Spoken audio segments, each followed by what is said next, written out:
Welcome to homemade recipes Tamil. இந்த வீடியோவை பார்த்து உங்களுக்கு பிடிச்சிருந்ததுன்னா மறக்காம லைக் பண்ணுங்க. நம்ம சேனலை ஃபர்ஸ்ட் டைம் பார்க்கக்கூடியவங்க கண்டிப்பா சப்ஸ்கிரைப் பண்ணுங்க.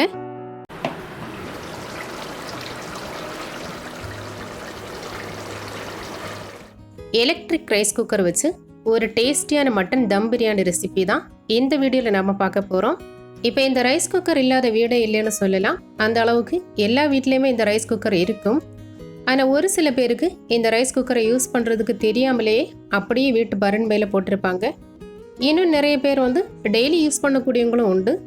ஒரு சில பேர் எப்போவாவது ஒரு தடவை யூஸ் பண்ணுவாங்க. வீட்டில் கேஸ் சிலிண்டர் காலியாகும் போதும் இல்லைன்னா எங்கேயாவது ட்ராவல் பண்ணும்போதும் நமக்கு இந்த ரைஸ் குக்கர் நல்ல யூஸ்ஃபுல்லாக இருக்கும்.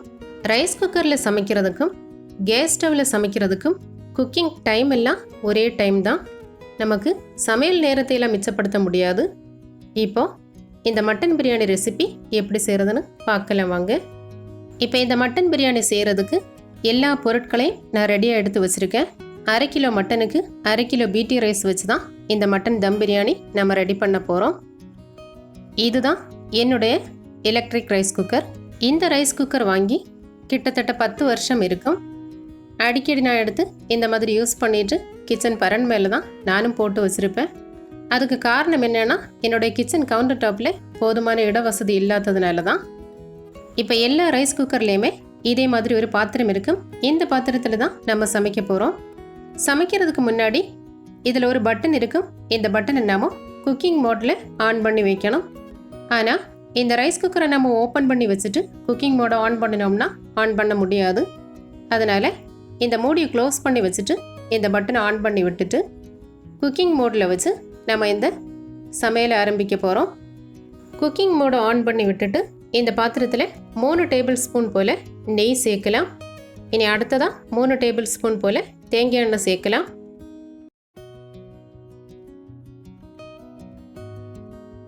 இனி இது கூட பிரியாணிக்கு தேவையான எல்லா ஸ்பைசஸும் சேர்க்கலாம். நம்ம பிரியாணி மசாலா யூஸ் பண்ணுறதா இருந்தால் இந்த எல்லா ஸ்பைசஸும் எண்ணெயில் சேர்க்கணுன்னு அவசியம் கிடையாது. கருவா கிராம்பு ஏலக்காய் மட்டும் சேர்த்தா போதும். அப்படி பிரியாணி மசாலா யூஸ் பண்ணாமல் இருந்தீங்கன்னா இப்படி எல்லா ஸ்பைசஸும் சேர்க்கும்போது பிரியாணி நல்ல மணமாக இருக்கும். இந்த கல்பாசியெல்லாம் சேர்க்கும்போது பிரியாணிக்கு நல்ல ஒரு ஃப்ளேவர் கிடைக்கும். இப்படி கரம் மசாலா சேர்த்ததுக்கப்புறமா 1 நிமிஷம் இந்த மாதிரி மூடி விட்டுட்டு திரும்ப ஓப்பன் பண்ணி இது கூட கொஞ்சமாக கொத்தமல்லி, புதினா, ரம்ப இலையெல்லாம் சேர்த்து லைட்டாக வதக்கி விடலாம்.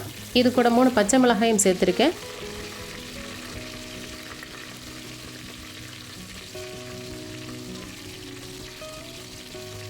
இப்படி எல்லாத்தையும் சேர்த்து லைட்டாக வதக்கி விட்டுட்டு நான் இந்த பிரியாணிக்கு 3 பெரிய வெங்காயத்தை நீளவாக்கில் கட் பண்ணி வச்சுருந்தேன். இதையும் இந்த பாத்திரத்தில் சேர்த்து வதக்கி விடலாம். ஆனால் நம்ம கரண்டியால் வதக்கி விட்டுட்டே இருக்கணும்னு அவசியம் கிடையாது. இந்த குக்கரை மூடி போட்டுட்டு கொஞ்ச நேரத்துக்கு ஒரு தடவை மூடியை ஓப்பன் பண்ணி லைட்டாக வதக்கி எடுத்தால் போதும், சீக்கிரமாக வதங்கிடும். நம்ம மூடியை ஓப்பன் பண்ணி வச்சுட்டு இப்படி வதக்கிட்டு இருந்தோம்னா கொஞ்ச நேரத்திலே இந்த குக்கிங் மோடில் இருக்கக்கூடிய பட்டன் என்ன ஆகும்னா வார்ம் மோடில் வந்துடும். அதனால தான் மூடி போட்டு இந்த மாதிரி வேக வச்சுட்டு இருக்கேன். இப்படி தான் வேக வைக்கணும். அப்போ தான் நமக்கு சமையலும் சீக்கிரமாக முடியும். இனி இந்த வெங்காயம் பொன்னிறமாக வதங்கினதும் 4 டீஸ்பூன் இஞ்சி பூண்டு பேஸ்ட்டும் சேர்த்து வதக்கி விடலாம்.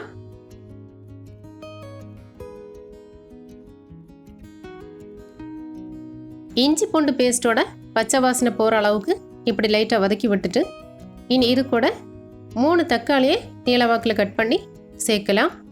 இந்த தக்காளியும் சேர்த்து லைட்டாக வதக்கி விட்டதுக்கப்புறமா இந்த ரைஸ் குக்கரை மூடி போட்டு ஒரு 5 நிமிஷம் அப்படியே வேக விட்டுட்டோம்னா இந்த தக்காளியும் நல்லா வதங்கிடும். தக்காளி கொஞ்சம் வெந்ததுக்கப்புறமா இப்படி மூடி ஓப்பன் பண்ணி இனி இது கூட நமக்கு தேவையான அளவு மிளகாய்த்தூள் சேர்க்கலாம். 4 டீஸ்பூன் போல் மிளகாய்த்தூள் நான் இது கூட சேர்க்க போகிறேன். இந்த மிளகாய்த்தூள் நம்மளோட காரத்துக்கு தகுந்தபடி சேர்த்தா போதும். ஏன்னா நம்ம இதில் தனியாக பிரியாணி மசாலா சேர்க்க போகிறது கிடையாது. இந்த மிளகாய்த்தூள் மட்டும்தான் சேர்க்க போகிறோம். அதனால் இந்த காரம் கரெக்டாக தான் இருக்கும். உங்களோட விருப்பப்படி சேர்க்கலாம். இனி அடுத்ததாக இது கூட 1/2 கப் அளவுக்கு கெட்டியான அதிகம் புளிக்காத தயிரும் சேர்த்து இது எல்லாத்தையும் நல்லா மிக்ஸ் பண்ணிவிட்டு வதக்கி எடுக்கலாம்.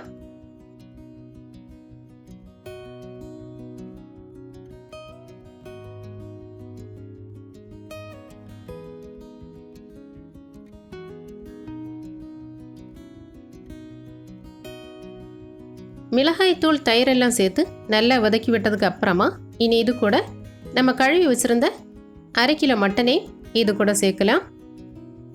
இனி இந்த மட்டனுக்கு தேவையான அளவும் உப்பும் சேர்த்து லைட்டாக வதக்கி விட்டதுக்கு அப்புறமா இனி இது கூட தண்ணி சேர்த்து நம்ம இந்த மட்டனை வேக வைக்க போகிறோம்.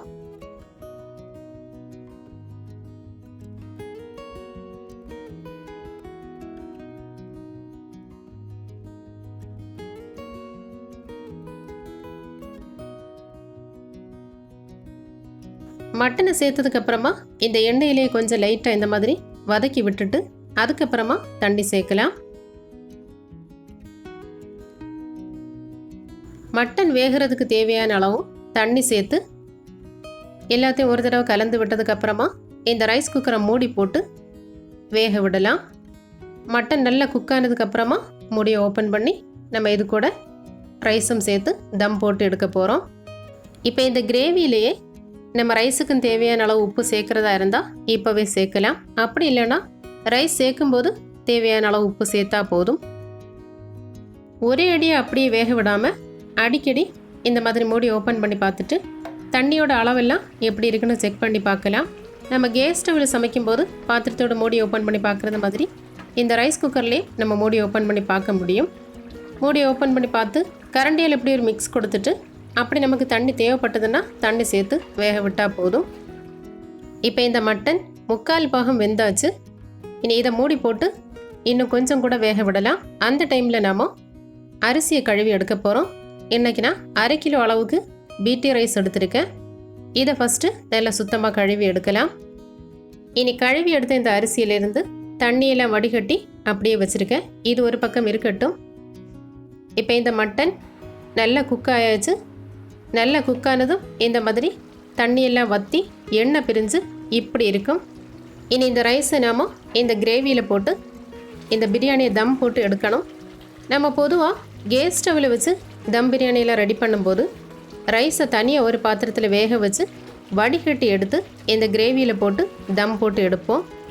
ஆனால் இன்றைக்கி நம்ம கேஸ் ஸ்டவ்வை யூஸ் பண்ணாமல் ஃபுல் அண்ட் ஃபுல்லாக இந்த ரைஸ் குக்கர் யூஸ் பண்ணி தான் இந்த பிரியாணி செய்ய போகிறோம். அதனால் நான் என்ன பண்ண போகிறேன்னா இந்த மாதிரி தண்ணி நல்லா கொதிக்க காய்ச்சி இந்த கொதிக்கிற தண்ணியை நம்ம கழுவி வச்சுருந்த இந்த பாஸ்மதி ரைஸில் ஊற்றி இந்த பாத்திரத்தை மூடி போட்டு அப்படியே ஒரு 10 நிமிஷம் வைக்க போகிறேன். 10 நிமிஷம் இந்த கொதிக்கக்கூடிய தண்ணியில் இந்த அரிசியை வேக விட்டுட்டு இந்த தண்ணியிலிருந்து இந்த அரிசியை நம்ம வடிகட்டி எடுத்து ரைஸ் குக்கரில் சேர்க்க போகிறோம். பொதுவாக நாம் கழுவின அரிசியை 1/2 மணி நேரம் ஊற வச்சு அதுக்கப்புறமா அடுப்பில் வச்சு கொதிக்கக்கூடிய தண்ணியில் இந்த அரிசியை போட்டு பாதி வெந்ததும் வடிகட்டி எடுத்து தம் போட்டு வேக வச்சு எடுப்போம். இன்றைக்கி நம்ம பண்ண போகிற மெத்தட் ஒரு புதிய மெத்தட் தான். கழுவின அரிசியை நம்ம பச்சை தண்ணியில் ஊற வைக்காமல் இப்படி கொதிக்கிற தண்ணியில் ஒரு 10 நிமிஷம் வேக விட்டுட்டு இந்த தண்ணியிலிருந்து அரிசியை வடிகட்டி எடுத்து இந்த ரைஸ் குக்கரில் தம் போட்டு எடுக்க போகிறோம். இப்படி பண்ணும்போது இந்த பிரியாணி எப்படி வருதுன்னு பார்ப்போம். இனி ரைஸ் குக்கரை ஓப்பன் பண்ணி நம்ம ஊற வச்சுருந்த அரிசியை வடிகட்டி எடுத்து இந்த கிரேவியில் சேர்க்கலாம்.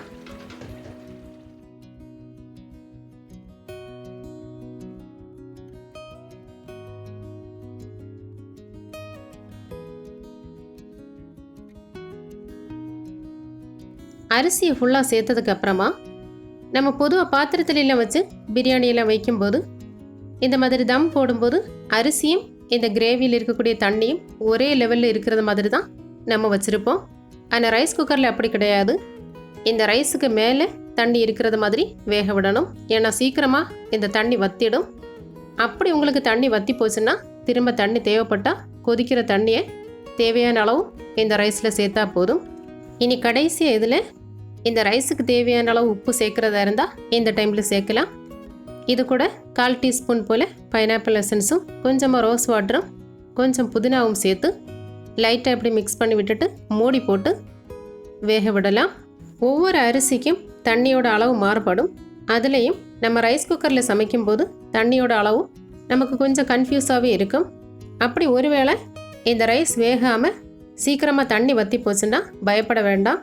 கொதிக்கக்கூடிய தண்ணியை நமக்கு தேவையான அளவு இந்த ரைஸில் சேர்த்து லைட்டாக மிக்ஸ் பண்ணி விட்டுட்டு திரும்ப மூடி போட்டு வேக வச்சா போதும். அந்த தண்ணி அதிகமாக சேர்க்கக்கூடாது, கரெக்டான அளவில் சேர்த்தா போதும். இப்போ ரைஸ் குக் ஆனதும் இந்த குக்கிங் மோடில் இருந்த இந்த லைட் வந்து வார்ம் மோடில் வந்துடும். வார்ம் மோடில் வந்ததும் நம்ம அப்படியே விட்டுட்டோம்னா இந்த பிரியாணி அப்படியே இருந்து தம் ஆகிடும்.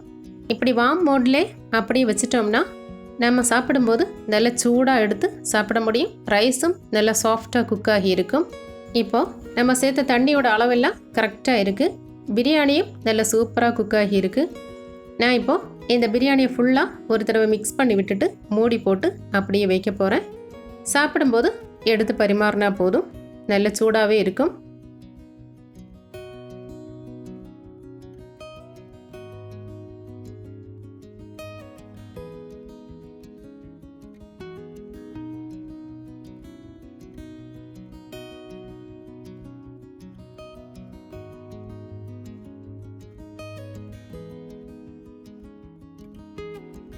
இன்றைக்கி நாம் ரைஸ் குக்கரில் ஒரு டேஸ்டியான மட்டன் தம் பிரியாணி ரெடி பண்ணிட்டோம். இனி சாப்பிட வேண்டியது தான். வெங்காயம் தாளிக்கிறதுல இருந்து இந்த மட்டனை வேக வச்சு இந்த பிரியாணியை கம்ப்ளீட்டாக ரெடி பண்ணது வரைக்கும் நம்ம இந்த ரைஸ் குக்கரில் தான் ஃபுல் அண்ட் ஃபுல்லாக பண்ணியிருக்கோம். இந்த டைமில் நான் உங்களுக்கு ஒரு டிப்ஸு சொல்லித்தரேன். நம்ம ரைஸ் குக்கரில் மட்டனை வேக வைக்கிறதுக்கு பதிலாக ப்ரெஷர் குக்கரில் போட்டு ஃபஸ்ட்டு மட்டனை மட்டும் தனியாக வேக வச்சு எடுத்து அதுக்கப்புறமா ரைஸ் குக்கரில் பிரியாணிக்கு தேவையான கிரேவி ரெடி பண்ணிட்டோம்னா நமக்கு கரண்ட் செலவை மிச்சப்படுத்த முடியும். ஆனால் கேஸ் சிலிண்டர் காலி ஆனாலும் நம்ம ஏதாவது ட்ராவல் பண்ணும்போதும் நமக்கு ஒரு மட்டன் பிரியாணி ரெடி பண்ணணும்னா இதே மெத்தடில் தாராளமாக நீங்கள் ரெடி பண்ணலாம். இன்றைக்கி நாம் பண்ணின இந்த எலக்ட்ரிக் ரைஸ் குக்கர் மட்டன் தம் பிரியாணி உங்களுக்கு பிடிச்சிருந்தா வீடியோவுக்கு மறக்காமல் ஒரு லைக் பண்ணுங்கள். மீண்டும் அடுத்த ரெசிபியில் சந்திக்கலாம். தேங்க்யூ.